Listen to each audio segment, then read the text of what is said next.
Hello, family. Esther chapter 1. These events took place during the days of Ahasuerus, who ruled 127 provinces from India to Cush. In those days, King Ahasuerus reigned from his royal throne in the fortress at Susa. He held a feast in the 3rd year of his reign for all his officials and staff, the army of Persia and Media, the nobles, and the officials from the provinces. He displayed the glorious wealth of his kingdom and the magnificent splendor of his greatness for a total of 180 days. At the end of this, the king held a week-long banquet in the garden courtyard of the royal palace for all the people, from the greatest to the least, who were present in the fortress of Susa. White and blue linen hangings were fastened with fine white and purple linen cords to silver rods on marble columns. Gold and silver couches were arranged on a mosaic pavement of red feldspar, marble, mother of pearl, and precious stone. Drinks were served in an array of gold goblets, each with a different design.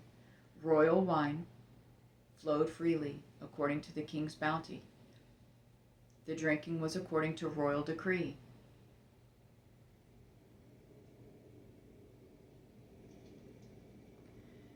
There are no restrictions.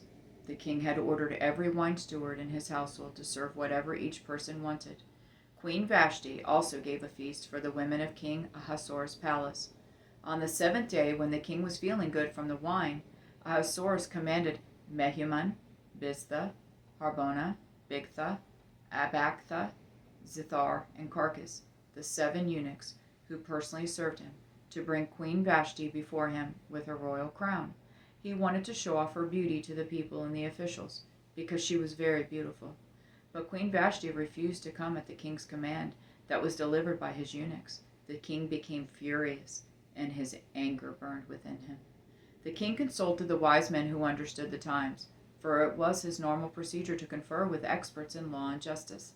The most trusted ones were Karshina, Shethar, Admatha, Tarshish, Meres, Marcina, and Memucan. They were the 7 officials of Persia and Media who had personal access to the king and occupied the highest positions in the kingdom.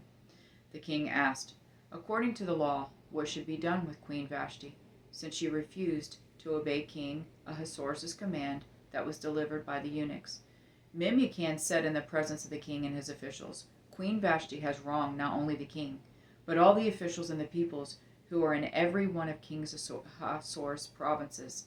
For the queen's action will become public knowledge to all the women, and cause them to despise their husbands, and say, King Ahasuerus ordered Queen Vashti brought before him, but she did not come.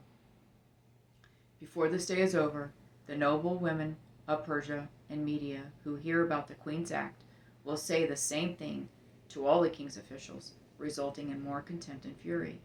If it meets the king's approval, he should personally issue a royal decree. Let it be recorded in the laws of the Persians and the Medes, so that it cannot be revoked. Vashti is not to enter King Ahasuerus' presence, and her royal position is to be given to another woman who is more worthy than she. The decree the king issues will be heard throughout his vast kingdom, so all women will honor their husbands from the greatest to the least. The king and his counselors approved the proposal, and he followed Memucan's advice. He sent letters to all the royal provinces, to each province in its own script, and to each ethnic group in its own language, that every man should be master of his own house and speak in the language of his own people. I love you, Jonathan, Jesse, and Rose.